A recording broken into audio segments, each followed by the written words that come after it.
ಊಟ ರುಚಿ ಇಲ್ಲವೆಂದು ತಿರಸ್ಕರಿಸುವುದಕ್ಕೆ ಮುಂಚೆ ಹಸಿವಿನಿಂದ ಬಳಲುತ್ತಿರುವವರ ಬಗ್ಗೆ ಒಮ್ಮೆ ಯೋಚಿಸಿ. ಆಹಾರಕ್ಕಿಂತ ಮಿಗಿಲಾದದ್ದು ಯಾವುದೂ ಇಲ್ಲ. ಅದಕ್ಕೆ ಅನ್ನಂ ಬ್ರಹ್ಮ ಅಂತ ಹೇಳಿರುವುದು. ನೆನಪಿರಲಿ, ಒಬ್ಬರನ್ನು ವಿಮರ್ಶಿಸುವ ಮೊದಲು ನೀವು ಸರಿಯಾಗಿ ಇದ್ದೀರೋ ಇಲ್ಲವೋ ನೋಡಿಕೊಳ್ಳುವುದು ತುಂಬ ಮುಖ್ಯ. ಏಕೆಂದರೆ ನೀವು ಒಬ್ಬರನ್ನು ವಿಮರ್ಶಿಸಿದರೆ ನಿಮ್ಮನ್ನು ವಿಮರ್ಶಿಸುವವರು 100 ಜನ ಇರುತ್ತಾರೆ. ಕಳೆದು ಹೋದ ನಿನ್ನೆಗಿಂತ, ಗೊತ್ತಿಲ್ಲದ ನಾಳೆಗಿಂತ ನಡೆಯುತ್ತಿರುವ ಈ ದಿನ ಬಹಳ ಅಮೂಲ್ಯವಾಗಿರುವುದು.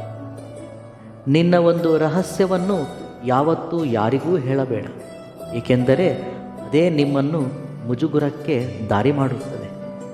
ನಿಮ್ಮಲ್ಲಿ ಅದು ಇರುವವರೆಗೂ ರಹಸ್ಯವಾಗೇ ಇರುತ್ತದೆ. ಯಾವಾಗಾದರೆ ಮತ್ತೊಬ್ಬರ ಕಿವಿಯಲ್ಲಿ ಬೀಳುತ್ತದೆಯೋ ಅದು ಅಪಹಾಸ್ಯವಾಗಿ ಮಾರ್ಪಡುತ್ತದೆ. ನೀರು ಇಲ್ಲದ ಬಾವಿಯ ಹತ್ತಿರಕ್ಕೆ, ಹಾಗೆ ಹಣವಿಲ್ಲದ ವ್ಯಕ್ತಿಯ ಹತ್ತಿರಕ್ಕೆ ಯಾರೂ ಬರುವುದಿಲ್ಲ. ನೀವು ಸಹಾಯ ಮಾಡುವಾಗ ಇರುವ ಸಂತೋಷಕ್ಕಿಂತ ನೀವು ಮೋಸ ಮಾಡಿದಾಗ ಇರುವ ನೋವು ಹೆಚ್ಚು ಸಮಯ ನೆನಪಿರುತ್ತದೆ. ನಮ್ಮ ಜೀವನದಲ್ಲಿ ಏನಾಗಬೇಕಾಗಿದೆಯೋ ಅದುವೇ ಆಗುತ್ತದೆ. ಹಾಗೆಂದು ಪ್ರಯತ್ನ ಪಡಬಾರದೆಂದೇನೂ ಇಲ್ಲ. ಪ್ರಯತ್ನದೊಂದಿಗೆ ಏನಾಗುವುದೋ ಅದನ್ನು ಸ್ವೀಕರಿಸಲು ಸಿದ್ಧರಿರಬೇಕು. ಅದುವೇ ಜ್ಞಾನದ ಲಕ್ಷಣ. ಹಣವಿದ್ದಷ್ಟು ದಿನ ಕೆಲವರಿಗೆ ಕಣ್ಣುಗಳು ನೆತ್ತಿಯ ಮೇಲಿರುತ್ತವೆ. ಆಗ ನಾವು ಅವರಿಗೆ ಕಾಣುವುದಿಲ್ಲ.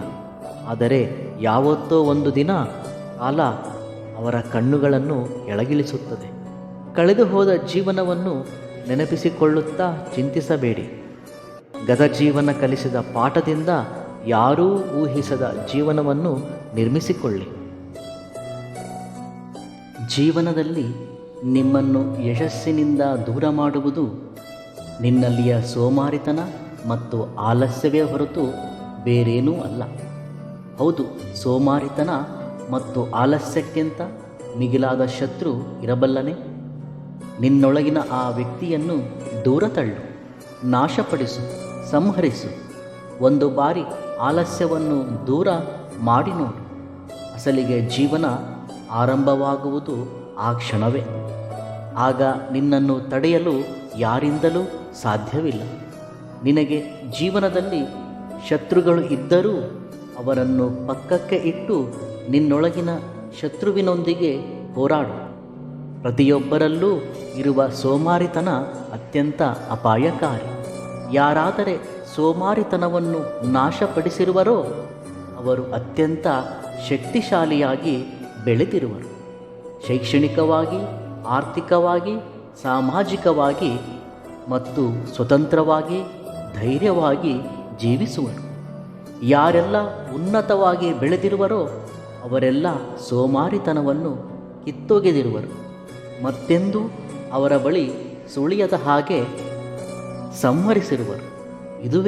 ಇದುವೇ ಯಶಸ್ಸಿನ ರಹಸ್ಯ. ನಿನ್ನಲ್ಲಿಯ ಆ ವ್ಯಕ್ತಿಯನ್ನು ದೂರ ಮಾಡಿಕೊಂಡ ಕ್ಷಣವೇ ನಿನ್ನಲ್ಲಿಯ ಚೈತನ್ಯ ಜಾಗೃತವಾಗುತ್ತದೆ. ನಾವು ಆರ್ಥಿಕವಾಗಿ ದುರ್ಬಲರು, ನಮ್ಮ ಹಣೆ ಬರಹ ಕರ್ಮವೆಂದು ಕುಳಿತುಕೊಂಡರೆ ಏನೂ ಆಗದು.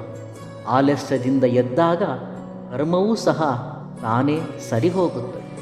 ಮೊದಲು ತಲೆಯಿಂದ ಅದನ್ನು ತೆಗೆದುಹಾಕು. ಮೊದಲು ಚಿಕ್ಕದಾಗಿ ಆರಂಭಿಸು. ಒಂದೊಂದೇ ಹೆಜ್ಜೆಯನ್ನು ಇಡುತ್ತಾ ಮುಂದೆ ಸಾಗು. ಒಮ್ಮೆಲೆ ಎತ್ತರಕ್ಕೆ ಬೆಳೆಯಬೇಕೆಂಬ ಆತುರತೆ ಬೇಡ. ಯಾವುದೇ ಆಗಲಿ ನಿಧಾನವಾಗಿ ಬೆಳೆದಾಗಲೇ ಅತ್ಯಂತ ಗಟ್ಟಿಯಾಗಿ ನೆಲೆಯೂರುತ್ತದೆ. ಯಾರೆಲ್ಲ ಇಂದು ಸಬಲರಾಗಿರುವರೋ ಅವರೆಲ್ಲ ಚಿಕ್ಕದಾಗಿ ಆರಂಭಿಸಿದವರೇ ಇಂದು ಎತ್ತರವಾಗಿ ಬೆಳೆದಿರುವರು. ಸೋಮಾರಿತನ ಮತ್ತು ದುರ್ಬಲ ಮನಸ್ಸನ್ನು ನಾಶಪಡಿಸಿದವರು. ಇದು ಅಕ್ಷರಶಃ ಸತ್ಯ. ನಾನು ಎಲ್ಲರಿಗೂ ಸಮಾನ ಜೀವನವನ್ನು ಕೊಟ್ಟಿರುವೆನು. ಎಲ್ಲರೂ ಅವರ ಮನಸ್ಸು ದೃಢ ಸಂಕಲ್ಪದಿಂದ ಜೀವನವನ್ನು ರೂಪಿಸಿಕೊಂಡಿರುವರು. ಮೈ ತುಂಬ ಆರೋಗ್ಯ, ಹಾಗೆ ಮನಸ್ಸು ತುಂಬ ಆನಂದ, ಈ ಎರಡೂ ಇರುವವನೇ ಸಮಾಜದಲ್ಲಿ ಅತ್ಯಂತ ಧನಿಕ. ನಿನಗೆ ಅಂದವಾಗಿರುವ ಸಂಗಾತಿ ಸಿಗುವುದೊಂದೇ ಅದೃಷ್ಟವಲ್ಲ. ಮುಖ್ಯವಾಗಿ ಪ್ರೇಮ, ಕಾಳಜಿ ಮತ್ತು ಜವಾಬ್ದಾರಿ ಇರುವ ಸಂಗಾತಿ ಸಿಗುವುದು ನಿಜವಾದ ಅದೃಷ್ಟ. ಗೆಲ್ಲುವವರು ಗೆಲುವಿನ ಮೇಲೆ ದೃಷ್ಟಿ ಇಡುತ್ತಾರೆ, ಸೋಲುವವರು ಗೆಲ್ಲುವವರ ಮೇಲೆ ದೃಷ್ಟಿ ಇಡುತ್ತಾರೆ. ಇದೇ ವ್ಯತ್ಯಾಸ. ಜೀವನದಲ್ಲಿ ಏನು ಆಗಬೇಕೋ ಅದರ ಮೇಲೆ ಕೇಂದ್ರೀಕರಿಸಿ.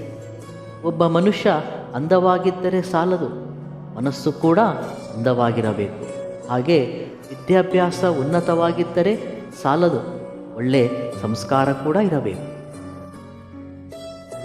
ಎಂದಾದರೆ ಒಬ್ಬರಿಂದ ಆಶಿಸುವುದು ಅಥವಾ ಒಬ್ಬರ ಬಗ್ಗೆ ವೃಥಾ ಚಿಂತಿಸುವುದನ್ನು ನಿಲ್ಲಿಸುತ್ತೀಯೋ ಆಗಿನಿಂದ ನಿನ್ನ ಜೀವನ ಅದ್ಭುತವಾಗಿ ಬದಲಾಗುತ್ತದೆ. ಜೀವನದಲ್ಲಿ ನೀನು ಪಟ್ಟ ಕಷ್ಟ ಮತ್ತು ನೋವಿನ ಸಂದರ್ಭಗಳ ಬಗ್ಗೆ ಹೆಚ್ಚಾಗಿ ಚಿಂತಿಸಬೇಡ. ಏಕೆಂದರೆ ಕಾಲ ಅನ್ನುವುದು ಒಂದಿದೆ, ಅದು ಎಲ್ಲವುದಕ್ಕೂ ತಪ್ಪದೇ ಸಮಾಧಾನ ಹೇಳುತ್ತದೆ. ಗುಂಪಿನೊಂದಿಗೆ ತಪ್ಪು ದಾರಿಯಲ್ಲಿ ಹೋಗುವುದಕ್ಕಿಂತ ಸರಿದಾರಿಯಲ್ಲಿ ಒಂಟಿಯಾಗಿ ಪ್ರಯಾಣಿಸುವುದೇ ತುಂಬ ಒಳ್ಳೆಯದು. ಸಾಧ್ಯವಾದರೆ ನೀನು ಒಬ್ಬರ ಸಂತೋಷಕ್ಕೆ ಕಾರಣವಾಗು, ಆದರೆ ಮತ್ತೊಬ್ಬರ ಕಣ್ಣೀರಿಗೆ ಕಾರಣವಾಗಬೇಡ. ಏಕೆಂದರೆ ಅದು ಎಂದಾದರೂ ಮರಳಿ ನಿನಗೇ ಬರುತ್ತದೆ. ಕೋಪದಲ್ಲಿ ಆಡಿದ ಮಾತಿಗೆ ಬೆಲೆ ಕೊಟ್ಟರೆ ಮನಸ್ಸು ಒಡೆದು ಹೋಗುತ್ತದೆ. ಅದೇ ಕೋಪದ ಹಿಂದೆ ಇರುವ ನೋವನ್ನು ಅರ್ಥ ಮಾಡಿಕೊಂಡರೆ ಆ ಸಂಬಂಧ ಶಾಶ್ವತವಾಗುತ್ತದೆ. ಆ ರೀತಿ ಇರಲು ನಮಗೆ ಬೇಕಾಗಿರುವುದು ಎರಡು ಆಯುಧಗಳು: ಕಿರುನಗೆ ಮತ್ತು ಮೌನ. ಕಿರುನಗೆಯಿಂದ ಬಹಳ ಸಮಸ್ಯೆಗಳನ್ನು ಪರಿಹರಿಸಿಕೊಳ್ಳಬಹುದು, ಹಾಗೆ ಮೌನದಿಂದ ಬಹಳ ಸಮಸ್ಯೆಗಳು ಬಾರದ ಹಾಗೆ ನೋಡಿಕೊಳ್ಳಬಹುದು. ನೆನಪಿಟ್ಟುಕೊಳ್ಳಿ, ಜೀವನ ಅಂದರೆ ಇಷ್ಟೇನಾ ಅಂತ ಈಗ ಅನಿಸಬಹುದು, ಆದರೆ ಒಂದು ವಯಸ್ಸು ಬಂದಾಗಲೇ ಅರ್ಥ ಆಗೋದು ನಿನಗಿರುವ ಜವಾಬ್ದಾರಿ ಮತ್ತು ನಿನ್ನ ಮೇಲೆ ನಂಬಿಕೆ ಇಟ್ಟಿರುವವರನ್ನು ನಿಭಾಯಿಸಲು ಹೋರಾಡುವ ಅವಸರ ಎಂದು. ಮನುಷ್ಯನಿಗೆ ವಯಸ್ಸು ಬೆಳೆಯುವುದರೊಂದಿಗೆ ಜೀವನದ ಅನುಭವ ಕೂಡ ತಿಳಿಯಬೇಕು. ಆಲೋಚನಾ ವಿಧಾನ, ಪ್ರವರ್ತನೆಯಲ್ಲಿ ಒಳ್ಳೆಯದು ಮತ್ತು ಕೆಟ್ಟದ್ದನ್ನು ತಿಳಿಯಬೇಕು. ಆಗಲೇ ಮನುಷ್ಯನಿಗೆ ಕುಟುಂಬದಲ್ಲಿ ಮತ್ತು ಸಮಾಜದಲ್ಲಿ ಬೆಲೆ ಮತ್ತು ಗೌರವ. ಕಾರಣವಿಲ್ಲದೆ ಬರುವ ಕೋಪ, ಗೌರವವಿಲ್ಲದ ಸಂಬಂಧ, ಜವಾಬ್ದಾರಿ ಇಲ್ಲದ ಯೌವನ, ಹಾಗೆ ಅಲಂಕಾರದಿಂದ ಬರುವ ಅಂದ ಬಹಳ ದಿನ ಉಳಿಯುವುದಿಲ್ಲ. ಧೈರ್ಯದಿಂದ ಇರಿ, ಶಾಂತಿಯಿಂದ ಇರಿ, ಸಮಾಧಾನದಿಂದ ಇರಿ. ಖಂಡಿತವಾಗಿಯೂ ಎಲ್ಲವೂ ಒಳ್ಳೆಯದೇ ಆಗುತ್ತದೆ. ಇವೆಲ್ಲವುಗಳಲ್ಲಿ ನಿಮಗಿಷ್ಟವಾದ ಸೂಕ್ತಿಯನ್ನು ಕಾಮೆಂಟ್ ಮುಖಾಂತರ ತಿಳಿಸಿ. ವಿಡಿಯೋ ಇಷ್ಟವಾದಲ್ಲಿ ಸಬ್ಸ್ಕ್ರೈಬ್ ಮಾಡಿ ಮತ್ತು ಲೈಕ್ ಮಾಡಿ. ಧನ್ಯವಾದಗಳು.